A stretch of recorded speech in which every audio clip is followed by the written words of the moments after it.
자, 오늘 특강은 불의한 청지기는 누구인가? 라는 그런 주제로, 불의한 청지기가 주인에게 왜 청지기직을 빼앗긴다고 얘기를 했고, 또 어떻게 했기 때문에 칭찬을 받았는지 우리가 그 내용을 좀 알아보도록 하겠습니다. 그래서 우리가 좀 본문을 읽어볼 텐데요. 10절까지의 말씀인데요. 우리가 한 절씩 또 교독하면서 같이 읽어보겠습니다. 그리고 마지막 10절은 함께 읽어볼게요. 또한 제자들에게 이르시되 어떤 부자에게 청지기가 있는데 그가 주인의 소유를 허비한다는 말이 그의 주인에게 들린지라. 주인이 저를 불러 가로되 내가 내게 대하여 들은 이 말이 어찌미뇨 내 보던 일을 세마라. 청지기 시무를 사무 계속하지 못하리라 하니 청지기가 속으로 이르되 주인이 내 직분을 빼앗으니 내가 무엇을 할꼬 땅을 파자니 힘이 없고 빌어먹자니 부끄럽구나. 내가 할 일을 알았도다. 이렇게 하면 직분을 빼앗긴 후에 저희가 나를 집으로 영접하리라 하고 주인에게 빚진 자를 낱낱이 불러다가 먼저 온 자에게 이르되 네가 내 주인에게 얼마를 줬느냐 말하되 기름 100마리이다. 가로되 내 증서를 가지고 빨리 앉아 50이라 쓰으라 하고 또 다른 이에게 이르되 너는 얼마를 줬느냐 가로되 밀 100석이니이다. 이르되 여기 내 증서를 가지고 80이라 쓰라 하였는지라. 주인이 이 옳지 않은 청지기가 이를 지혜 있게 하였으므로 칭찬하였으니 이 세대의 아들들이 자기 시대에 있어서는 빛의 아들들보다 더 지혜로움이라. 내가 너에게 말하노니 불의의 재물로 친구를 사귀라. 그리하면 없어질 때에 저희가 영원한 처소로 너희를 영접하리라. 지극히 작은 것에 충성된 자는 큰 것에도 충성되고 지극히 작은 것에 불의한 자는 작은 것에도 불의하니라. 아멘. 자, 기도 안 하고 그냥 할게요. 이제 영어로는 Who is the unjust steward라는 말인데요. steward는 이게 스튜어디스하고 비슷한 말인데 이게 스튜어드는 남자고요, 스튜어디스는 여자예요. 이게 근데 이게 집의 주인, 집의 종이다라는 그런 뜻을 함께 가지고 있어요. 그래서 스튜디오라는 말은 우리가 이해하는 비행기의 스튜디오만 말하는 게 아니고 그 의미의 어원은 그 이제 본래 헬라어나 히브리어 원어의 의미를 두고 있다라고 볼 수 있어요. 그래서 청지기라는 것을 우리가 먼저 이해를 해야 되는데 청지기는 그냥 우리가 이해하는 청지기가 아니고요. 청지기는 그 말 자체가 율법을 받은 집이라는 뜻이에요. 그래서 오이코노모스인데요. 오이코노모스는 오이코스라는 집이라는 단어와 노모스 율법이라는 단어를 합쳐진 언어가 오이코노스예요. 오이코노모스. 그래서 이거를 청지기라고 하는데요. 율법을 맡은 자가 청지기예요. 그러면 유대인들은 즉 이스라엘 백성들은 율법을 받은 자인데 율법의 그러니까 이스라엘에서 지도자에 속하는 자들은 즉 선생이죠. 사네드린 공회원이나 대제사장이나 뭐 말하자면 이 바리새인들처럼 율법을 열심히 공부하는 이런 사람들은 가르치는 자의 입장에 있어요. 그래서 율법을 맡은 자가 됩니다. 율법을 맡은 사람이라고 우리가 의역을 할 수 있고요. 번역처럼 청지기라고 번역을 할 수 있습니다. 그런데 불의한 청지기라고 말합니다. 다른 말로는 이 청지기를 다메섹 엘리에셀이라고 말할 수 있는데요. 그렇게 다메섹 엘리에셀처럼 일을 잘하면 뭐예요? 불의한 청지기가 아니지요. 그런데 여기서 말하는 불의한 청지기는 율법을 맡았는데 율법이 해야 하는 모아 선생의 일을 잘 못한 자들을 말하는 거예요. 그게 누구예요? 이스라엘의 기득권자들을 말하는 겁니다. 유대인의 선생된 자들인데요. 대제사장, 산헤드린 공회원, 뭐 성전을 맡은 자들, 바리새인들, 서기관들 뭐 이런 사람들을 말할 수 있겠지요. 이 불의한 청지기들은 주님이 오셔서 모든 것을 다 이루신 후에는 다시 일할 수 있는 기회가 없습니다. 왜냐하면 율법으로 누구를 가르치지 않기 때문이에요. 그래서 이 불의한 청지기는 예수님이 오셔서 모든 일을 마치신 후에는 사도 바울이 우리가 사도행전에서 배울 때 얘기했잖아요. 대제사장과 공회원들이 다 있는데 다 안 보여요. 난 너희가 대제사장인 줄 모른다는 거예요. 그리고 너희는 율법이 성취가 됐는데 율법을 지키고 있으니까 율법이 성취된 것을 어떻게 해요? 범한 자가 되는 거잖아요. 범한 자가. 그래서 사도 바울은 대제사장이 이런 게 없다고 보는 건데 예수님이 오신 뒤에는 율법이 성취가 되신 그게 없는 거예요. 그런데 메시아 왕국에서는 어떻게 해요? 들림을 받고 난 모든 뒤에 남은 사람들이 메시아 왕국에 들어가고 첫째 부활에 들어간 자와 더불어 모든 남은 자들에 대해서 다시 가르치는 거다. 그게 메시아 왕국이에요. 근데 거기는 뭐가 없다고 했죠? 마귀가 없다고 했어요. 그런데 거기는 누가 있냐면 왕과 왕 같은 제사장과 성령님이 계시단 말이에요. 그런데 전에도 제가 말씀을 드린 적이 있는데 메시아 왕국에 들어갔다고 해서 사람이 막 순식간에 다 막 복음 있는 사람으로 바뀌는 게 아니에요. 철저하게 배워야 됩니다. 그런데 이 사람들이 처음에는 뭐라고 하냐면 자기들이 가지고 있는 걸 주장하는 거잖아요. 자기들이 죄에서 벗어난 걸 아직 모르는 거예요. 자기에게 일어난 모든 일 때문에 깜짝 놀라기는 했지만 여전히 자기 걸 버리지 못하고 있단 말이에요. 그런데 유대인들 중에는 여전히 자기들이 가지고 온 반차대로의 대제사장이 있고, 지금도 그 유대인들이 제사장이 있어요. 제사장이 있고, 그 이제 말하자면 자기들이 말하는 그 공회원처럼 관리자들이 있단 말이에요. 랍비들이 있단 말이에요. 그런데 그들이 메시아 왕국에 들어가니까 자기들이 다 아직 안 배웠잖아요. 자기들이 가진 걸 가지고 다시 가르치니까 주인이 볼 때는 뭐 자기들의 씨를 복음으로 거두어야 되는데 다 흩뿌리고 앉아 있는 거잖아요. 그리고 다 던져버리는 거예요, 이거를. 그러니까 주인이 뭐라고 하는 거예요? 너 이제 앞으로 청지기의 일을 하지 못하게 될 거다, 이렇게 얘기를 하는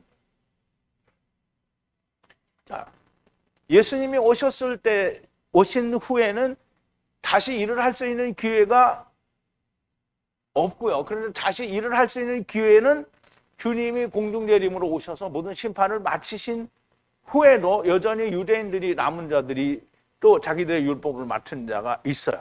이들은 불의한 청직이라고 할 수 있는 거예요. 왜? 아직 이루지 못한 거잖아요. 그래서 그가 주인의 소유를 흩어버리고 씨를 마구 던지는 일을 했어요. 이제 보세요. 주님이 얘기하시는 거예요. 자, 말씀하시는데요. 그리고 그 제자들에게, 그의 제자들에게 말씀하시는 거예요. 사람이 있어요. 어떤 사람인데, 어떤 사람은 이제 하느님을 말하는 거예요.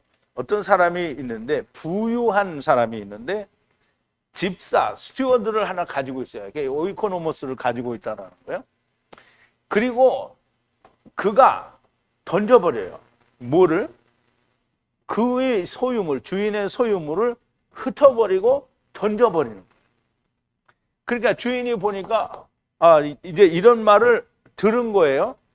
이 말씀은 메시아 왕국의 처음에는 여전히 자기들의 주장을 굽히지 않고 율법을 주장하게 되므로 메시아 왕국의 백성들을 흩어버리고 던져버리게 되는 그런 결과를 낳게 되었다라는 말을 우리가 할 수 있는 겁니다. 그러므로 주인, 곧 하나님께서는 너희는 이제 너희는 나의 청지기 일을 하지 못하게 될 거다라고 말을 하시죠. 자, 그리고 그를 불러요. 그를 불러서 그에게 말씀하시기를, 나에게 들리는 이것은 무슨 말이냐, 너에 대하여. 그러므로 그대의 청지기직을 다시, 말씀을 맡은 청지기직을 나한테 다시 돌려주라. 너 이제 그거 못할 거야. 아직 집사가 되는 일을 할 수 없다라는 거야. 이제 그걸 할 수 없다라는 거죠. 그럼 이제 이 말을 주인이, 내가 너에게 대해서 듣는 이것은 도대체 뭐냐?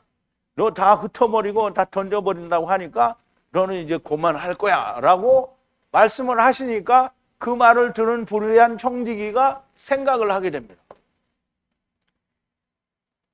자, 청지기가 그 안에서 스스로 말하기를, 집사가 어찌 해야 되느냐, 나는 주인이 나로부터 청지기직을 가져가니까 내가 뭘 해야 되겠냐. 파자니 할 수가 없어요. 파자니. 근데 우리말에는 뭐라 했어요? 땅을 파자니 힘이 없고 그랬대요. 국어를 하자니 수치스럽구나. 땅을 판다라는 말은 땅을 팔 기회가 없어요. 왜? 처음에는 예수님이 오셨을 때도 땅을 팔 기회가 있어요. 여긴 땅을 팔 기회가 없는 거예요. 그래서 이 같은 고민을 하던 가운데 성령님과 그 왕, 그리고 왕 같은 제사장들이 끊임없이 가르치잖아요. 그러면 어떻게 들리든지 그게 들리게 되겠죠. 왜냐하면 성령님이 계시기 때문입니다. 점차 자기들의 주장이 잘못된 것을 알게 되는 것이고요. 그러므로 가르쳐야 할 복음은 야다되어지는 겁니다. 그러므로 이제 말을 하게 되죠. 아, 이제 내가 할 일을 알았도다.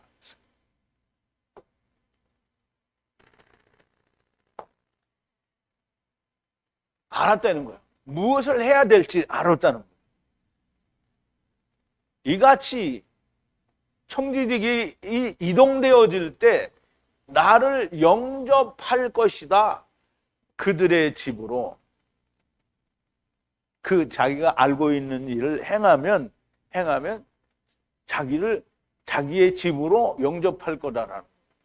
그러면 이제 그 생각을 하게, 그 자기가 해야 할 일을 알았다라고 말하는 그 해야 할 일이 무엇인지 이제 그걸 알았다는 거죠. 그러면 이제 그 무엇인지가 이제 나오는 거예요. 이렇게 하면 자기의 청지기식이 없어질 때 그들의 집으로 나를 영접할 것이라고 하는 것이고요. 그들의 집은 영원한 장막이죠. 그러므로 주인 곧 하나님께 빚진 자들을 부릅니다. 빚진 자들은 누구입니까? 메시아 왕국에 들어와 있는 자들이 다 빚진 자예요. 다 빚진 자예요. 그러니까 유대인들 중에도 빚진 자예요. 이방인 중에도 다 빚진 자예요. 그 빚진 자들은 메시아 왕국에 있는 모든 자들을 말하고요. 그들이 빚진 빚은 무엇인가? 율법이 성령으로 말미암아 이루어져야 하는 것인데요. 그 모름으로, 그러므로 그 롬으로라고. 그러므로 처음 사람들에게, 곧 유대인들에게 너희의 빚이 얼마냐 이렇게 물어보게 되는데요. 자, 부릅니다. 하나씩 부릅니다. 그러니까 주님께 그 빚진 채무자 모두를 한 사람씩 부르는 거예요. 다 불러서 먼저 처음 태초라는 게 처음과 나중에 처음이라는 뜻이에요. 그럼 처음 사람에게 말하는데 얼마를 빚졌느냐? 나의 주님께, 그러니까 하나님께 얼마를 빚졌냐는 말이에요.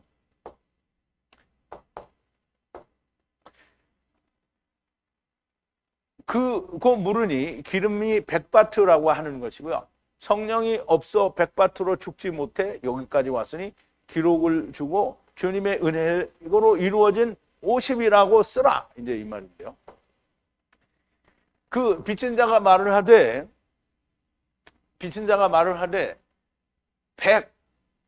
백바트입니다.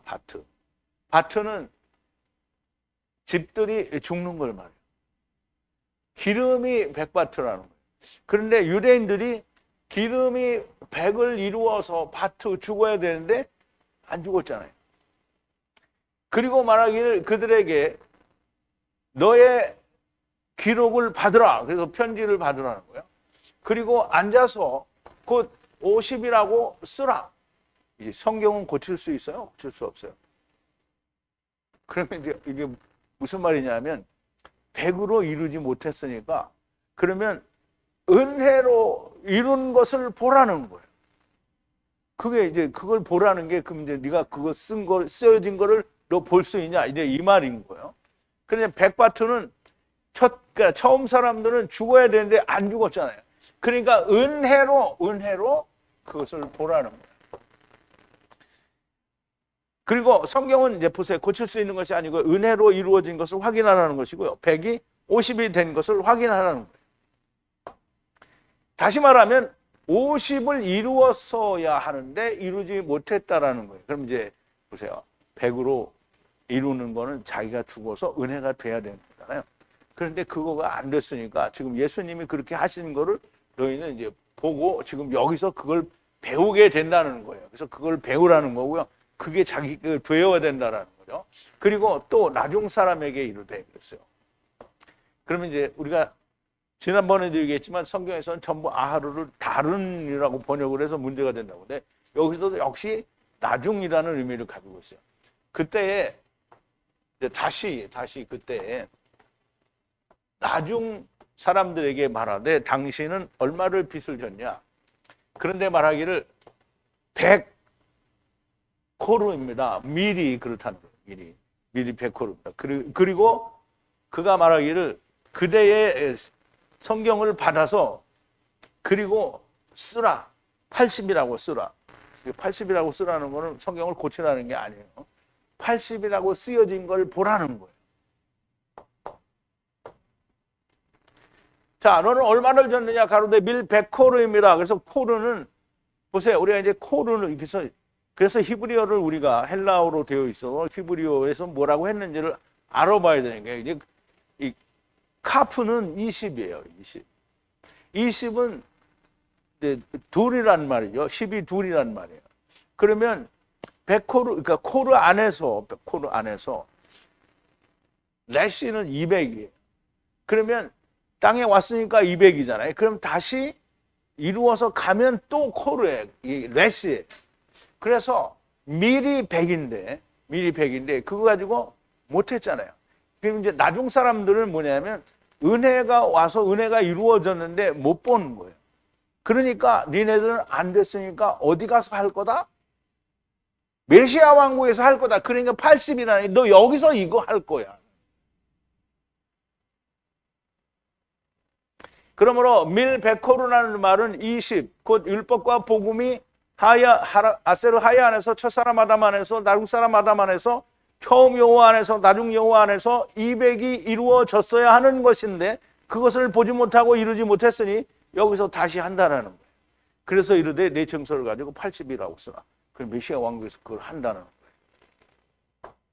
메시아 왕국에서 그걸 이루는 것이라는 거고요. 주인이 불의한 청지기를 칭찬하셨어요.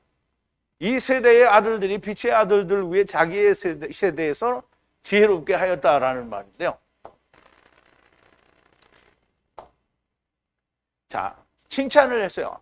주님이 불의한 오이코노스네요. 오이코노스. 지금 청지기 스튜어드에게 칭찬을 했다는 거예요. 신중하게 했다는 거예요. 사력 있게 했다는 거예요. 이 시대의 아들들이 사력 있게 신중하게 했다는 거예요.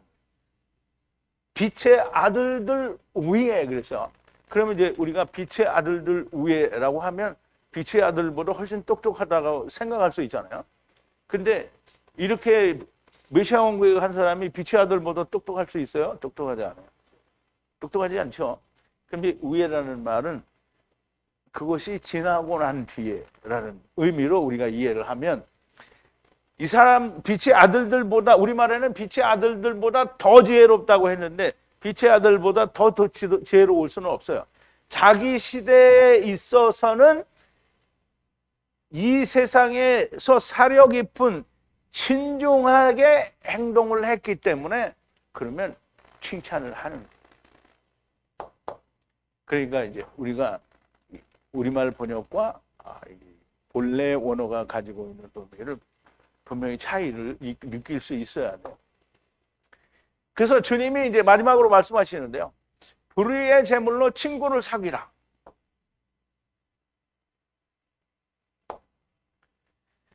그리고 너에게 말하노니 지금 제자들이 이 비유를 예수님이 이 비유를 말씀하시고 제자들에게 얘기하는 거잖아요.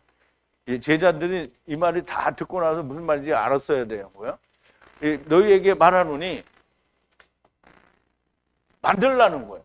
너 스스로 친구를 만들라는 거예요. 불의한 재물, 이거 우리말에는 불의한 재물로 친구를 사귀라 이렇게 되는데요. 불의한 맘몬이라고 했어요. 맘몬, 신격화 돈이라는 뜻인데요. 그렇게 해서 불의한 재물로 뭐라고 하냐면 친구를 만들려고 그랬잖아요. 친구를 만들라. 그렇게 하면 너희들을 언제든지 너희가 실패했을 때 영원한 장막으로 너를 영접하리라 라는 말이 받아준다는 말이죠. 너희를 받아준다. 그런데 이제 우리가 좀 이 말씀을 좀 이해를 해보자고. 자, 친구를 사귀라. 친구는 우리가 사람의 친구가 되면 소용이 있어요, 없어요? 그럼 누구의 친구가 돼요? 예수님의 친구가 돼요. 그래서 예수님을 친구로 사귀라는 거예요. 그리하면 없어질 때의 친구가 영원한 처소로 너를 영접하신다라고 하시는 거예요. 불의한 재물은 우리 이제 번역을 만몬이라고 했어요. 그래서 만몬이라는 말은 그냥 돈을 말해요. 이게 신격과 돈 뭐 이런 게 얘기하는데 사실 불의한 재판관들이 가지고 잘못하는 게 뭘 가지고 잘못했어요? 율법을 가지고 잘못했잖아요. 율법으로 자기 부를 쌓는 축적질을 했으니까. 근데 불의한 재물은 만몬이라는 이 번역은 이게 말하자면 이 필사자들이 자기 임의로 말을 바꾼 거예요. 불의한 재물은 율법이에요. 율법. 그럼 율법으로 뭐를 사귀라는 거예요? 친구를 사귀는. 그러면 없어질 때 너희가 그 말하자면 율법이 이제 더 이상 없어지죠. 당연히. 없어질 때 친구가 영원한 처소로 너를 영접한다고 하시는 거예요. 불의한 재물은 세상 돈을 말하지 않고요. 불의한 청지기가 가진 것은 무엇입니까? 자기의 부를 축적하던 도구로 사용한 것이 그것이 바로 율법이 불의한 재물이 되는 겁니다. 율법으로 사귈 수 있는 친구는 예수님뿐입니다. 그런데 사람들이 오해하기를 불의한 재물, 자기가 가지고 있는 재물로 막 사람들을 도와주면 그러면 불의한 재물로 예수님을 친구 삼을 수 있어요? 없어요? 없어요. 불의한 재물로 가난한 자를 막 도와줬어요. 그러면 그게 의가 돼요? 그러니까 친구를 사귀는 거는 율법에 의해서 내가 죽는 것 말고는 사귈 수 있는 길이 없습니다. 그래서 만몬이라고 번역이 된 것도 번역이 잘못된 것이라고 보여지고요. 친구를 사귈 수 있는 것은 예수님을 친구로 사귀거나 예수님과 하나가 된 사람과 친구가 돼야 돼요. 예수님과 하나가 된 사람은 메시아 왕국에 존재할 수 있어요. 그러나 금방 있는 건 아니잖아요. 분명 메시아 왕국에서도 하나가 된 사람은 다른 사람을 가르칠 수 있다고 했거든. 그리고 왕 같은 제사장들도 있는 거잖아요. 분명히 예수님을 친구로 사귀거나 예수 안에 있는 자들을 친구로 사귀면 분명히 영원한 장막으로 인도가 되어질 겁니다. 도무지, 이제 10절은 제가 얘기를 안 했는데요. 도무지 이해하기 어렵고 해석하기 어려웠던 이 불의한 청지기의 비유를 이렇게 풀어주셨습니다. 너무 감사하고 천년왕국 메시아 왕국에서 일어나는 일을 주님이 비유로 설명하여 주신 것이고요. 성경에 나타나지 않은 그러니까 메시아 왕국 때의 일을 우리가 이사야서에서도 발견할 수 아직 공부 안 했으니까 발견하지 못했고 다른 데에서도 발견하지 못했던 것을 일부분적으로 예수님의 불의한 청지기의 비유에서 이렇게 이해되고 깨달아질 수 있는 것은 하나님의 은혜 중에 은혜가 됩니다. 그러므로 우리가 누가복음 18장에 보면 불의한 재판관의 비유가 나오는데 불의한 재판관도 역시 불의한 청지기하고 같은 맥락에서 이해를 하고 그리고 주님이 말씀하신 내용들을 이해를 하게 되면 조금 더 자세하게 풀어질 수 있을 거라고 생각이 됩니다. 자, 길지 않지만 불의한 청지기는 과연 누구인가? 라는 주제의 특강을 이것으로 마치겠습니다.